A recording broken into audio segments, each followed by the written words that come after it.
determined that you could in fact buy a car for not even $1,000.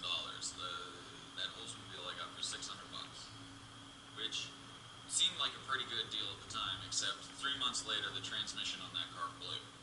So, given that buying a car for under $1,000 was a failure, I figured we should increase the budget. We shouldn't go below $1,000. We should actually pay exactly $1,000. So I set out with a budget of $1,000 to buy a car. And at first it was going to be any car, but then we tried any car, and then Oldsmobile kind of sucked. So I decided for $1,000 I was going to buy a luxury car. That means either a Cadillac, a Lincoln, a Mercedes, or a BMW. So went on Kijiji, put in $1,000, typed up those 4 makes of cars, and sure enough, there's a few out there for $1,000 bucks.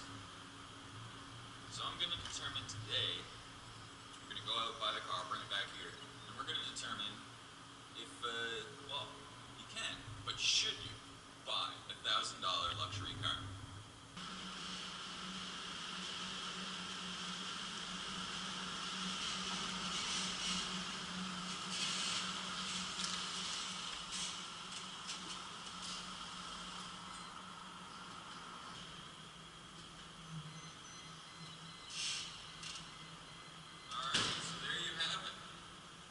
Mercedes-Benz that I was able to purchase for only $1,000. Now, as you can see, this isn't exactly a mint condition car. But, given that brand new, this car could cost as much as $70,000, I think you'll have to admit, it's pretty impressive to get one for only $1,000.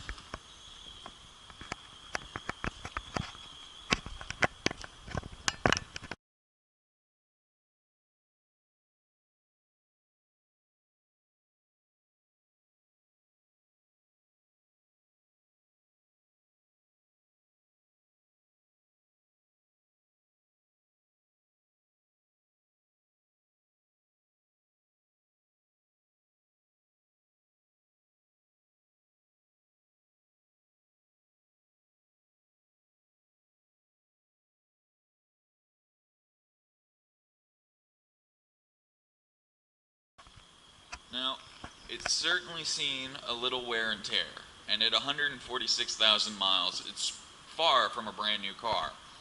But, like Matt LeBlanc showed us in the last season of Top Gear, these cars can easily become high milers and last forever, making a $1,000 investment pretty fucking good. But, I don't think we really care about longevity or investment. I think we want to know, how does this baby drive? So, if you'll join me in the passenger seat, we will take her for a nice little rip.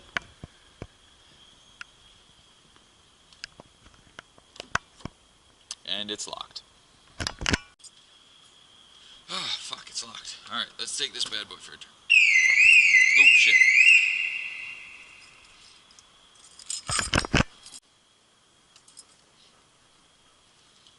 Alright, so in the Mercedes, we got the kind of features you would expect. Heated seats, leather obviously, power windows, which I really like because they're controlled in the center of the console, not an American feature.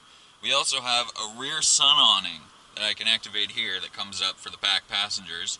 Got the locks, it's really in the center, so it brings a whole new meaning to central locking. Anti-tow alarm, friggin' all the doodads and radio, but funny thing, now, it does have a CD player. It's a 6-disc changer in the trunk, but there's no tape player. That, I'm guessing they were too lazy to take that off. It does have manual lights, including parking lights, which are not a thing in Canada or America. That's a European thing that they left on the car. The annoying thing is, although it has manual lights, the tail lights are completely manual. The daytime running lights are the headlights. So as soon as you start the car, the headlights come on. And you think, oh, my lights are on, and you don't turn your fucking taillights on. It's the stupidest thing they could have ever come up with. But it's got a tachometer, it's got the little computer that shows you all the shit that's wrong with the car and gets angry at you for missing your last service. There's a manumatic transmission. It's fucking useless. Oh, and the coup de grace in this 2001 Mercedes, it has a car phone. Yeah, it has a fucking car phone. And it works. I contacted them and I could put it on my phone plan. I don't intend to, but yeah, I could have a car phone. That would be cool. Sunroof, automatic, power windows, like I said, except this one doesn't work. It's out of washer fluid, but well, I'm cheap, so I haven't put any in. It also, the reverse lights don't apparently work, but in Canada you don't actually need reverse lights. Something I really love about this car, parking brake works, but it is one of those kick and pulls, which is not something I'm a fan of. But yeah, it has a really smooth steering. Like, there's just enough resistance that you're not losing control. It has a really tight turning circle.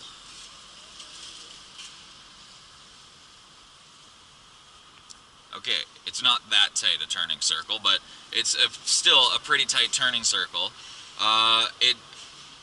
At slow, this is kind of a bumpy lot, so at slow speeds it's pretty smooth, but if I were to go fast in here, it probably would get pretty aggressive. Now, on the highway, you can barely tell you're in a car. It's so smooth to drive. However, on the downtown streets with all the potholes, it's rickety as fuck. You can feel every bump because, oh, it felt that bump, because it is a slightly sportier suspension.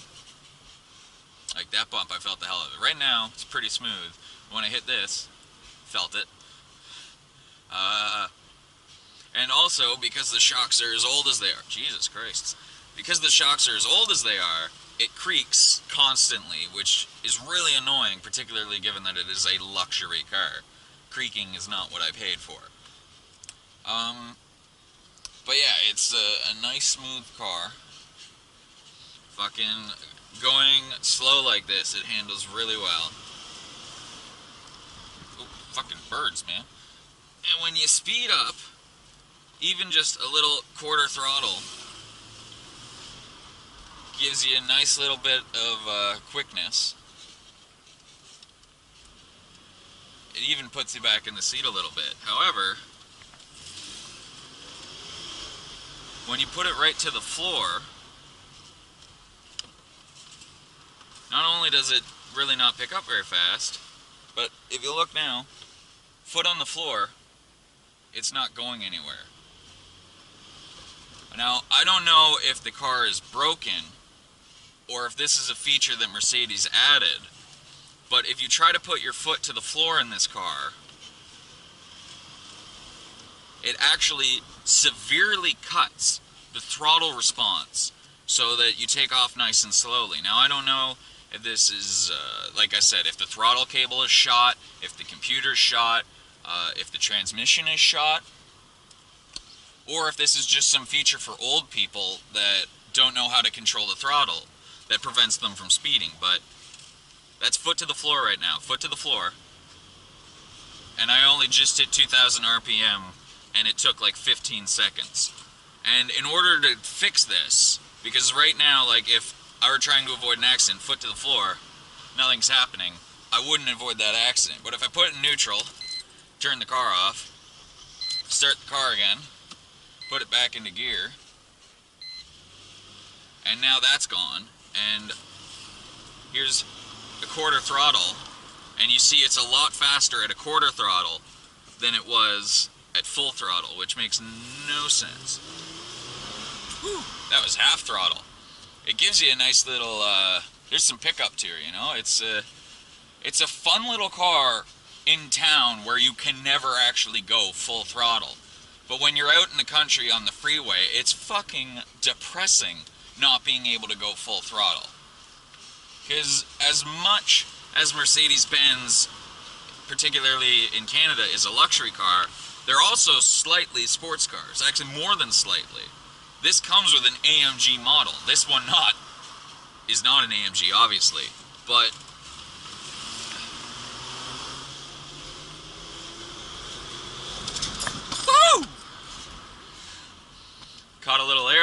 at half throttle. Haha, that was nice. But yeah, see, tight turning circle. Oh yeah. Woo! Oh yeah! Look at me. I feel like I'm playing the original Driver on PlayStation 2 or the computer, where you had to do those challenges in, I don't know, it's in the, you're in the parking lot to prove your worth. And I made it! But, yeah, it's a pretty fun car if you get over the issues it has. Now, of course, this is all with the car as an automatic. Now, it does have the manumatic transmission, which, when I first got the car, I was kind of excited, because I like having control of my car. All of the old-fashioned cars I had that were automatic, I removed the kickdown and essentially brought them into manual. But basically, the way it works is you push it left to shift down, or push it up to shift right. And if you hold it left, it will shift into first gear. I don't know if it'll do that when the car is moving. I would hope not. But the problem is, got some air again, there's actually such a huge delay when you try to shift using the manumatic. It's alright for the downshift sometime. There's a drop there that I need to stop hitting. But there's such a drop, or such a delay when you shift up, that it's actually considerably slower than if you were to use the automatic to shift. Now, I can't really show you here because it's too small, so I will take it out onto the freeway to show you.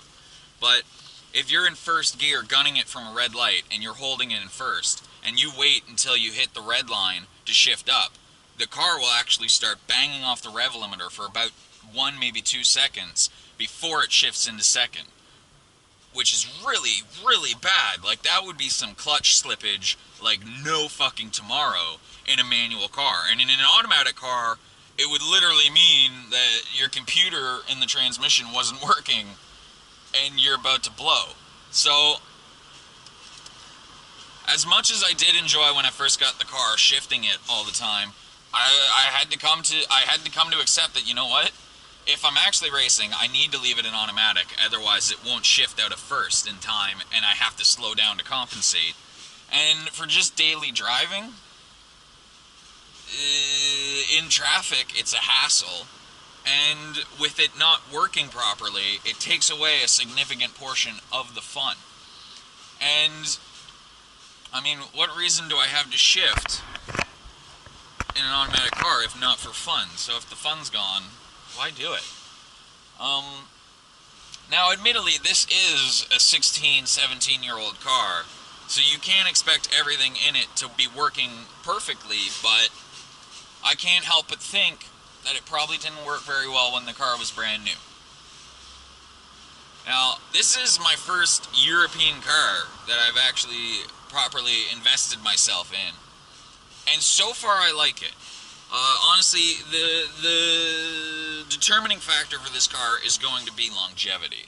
If the car lasts a long time, I'm willing to get another Mercedes. If the car breaks down in 3 months, I'm just going to scrap it. It's not worth putting the money into. But it definitely is a nice car. Like, right now, it's feeling really fucking smooth. As long as I don't put the throttle to the floor, it has great throttle response.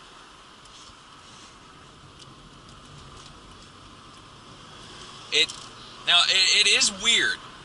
Now, in a lot of cars I've had, they'll have body roll, where when you're taking tight turns, the car leans away from the turn. And that's obviously a bad thing, because in tight turning, you could potentially roll over if the car rolls too far. Now, this car, however,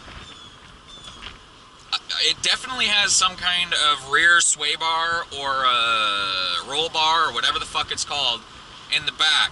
But I don't know if it's just old or if it was a weird design. But instead of, like a normal car, gradually rolling until it flips, the car will jerk roll. So it'll be fine. It'll jerk a bit to the side, then it'll jerk again to the side, then it'll jerk again to the side. So rather than gradually rolling, it kind of, as it wants to roll, it prevents it from rolling, prevents it from jerk. Oh shit! Prevents it from rolling, prevents it from rolling. Jerk. Oh shit! Prevents it from rolling, and it's really weird. So when you're really giving around a roundabout, which you probably shouldn't do, it can be a bit like, oh, whoa, whoa, whoa, what's going on? Now, there are some, with a car like this, there are some pluses that are actually negatives. For instance, this is a 4MATIC car, which for Mercedes-Benz means it's all-wheel drive. Now, not being familiar with Mercedes, I don't know if it is a good all-wheel drive system or what. I'm assuming it's good because in Canada, Mercedes are really nice cars. But I don't know. But the reason this is a good thing that's kind of a bad thing is in winter, all-wheel drive is going to be awesome. The car's going to be safer, and in snow, I'm going to be able to have a lot of fun. But because it's all-wheel drive, I can't do a lot of the things that I like to do with a car that I can with a rear-wheel drive. I can't do brake stands, I can't do dry pavement drifting, and before you guys start giving me shit, yes, some of you guys can probably do dry pavement drifting in an all-wheel drive stock Mercedes with 200 horsepower. Okay, fine, you're a fucking better driver than me, good for you. But I can't, and not only can I not in an all-wheel drive car, I'm not willing to fucking risk it. I can't afford the penalties, I can't afford a new car, so fuck you, I'm not doing it. It does do some pretty mean donuts in loose gravel, though. Oh, somebody's getting towed. I bet you it was an overnight parker. Oh. But, yeah, it does do some pretty gnarly donuts in loose gravel. And that kind of makes up for it.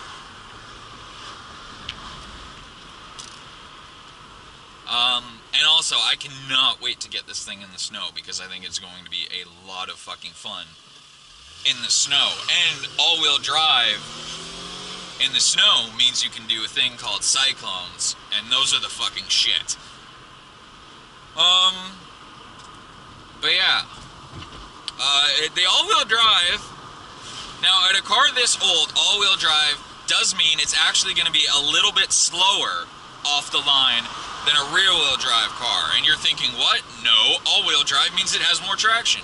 But the issue is because it's dividing the horsepower amongst the wheels, it actually reduces the amount of power that the car can put to the floor, versus in a rear-wheel drive where all the power is going to just one set of wheels. You get that power right away, and it gives you probably fractions of a second quicker 0 to 60. However, for regular driving, all-wheel drive means you have better traction. Fucking wind's probably ruining this shot right now. All-wheel drive means you have better traction, which means when you're doing 60, admittedly in a 60 zone, and I probably shouldn't do this, but if I floor it, oh yeah, it picks up right away. So you get that immediate throttle response, versus in a rear-wheel drive, particularly in rain. Oh shit, should probably put it in gear before I put the throttle down again. Whereas if you had a rear-wheel drive car, particularly in rain or snow, and you put the power down, the car might slip a little bit or have a slight delay before it hooks and pulls away. Having those extra wheels pulling it gives you that instant gratification of moving forwards nice and quickly. And I will say, for the downshift, this, what do you fucking call it? The Manumatic does work pretty nicely for a downshift. I'm not going to do one here because it is a 50 zone and I'm already going 70. And hey look, an Audi is speeding! You never see that! Those guys are always such courteous drivers. Although, I can't really make that joke because a Hyundai is about to do the exact fucking same thing. And those guys actually are supposed to be courteous drivers. But yeah, all in all, it's a nice little fucking car.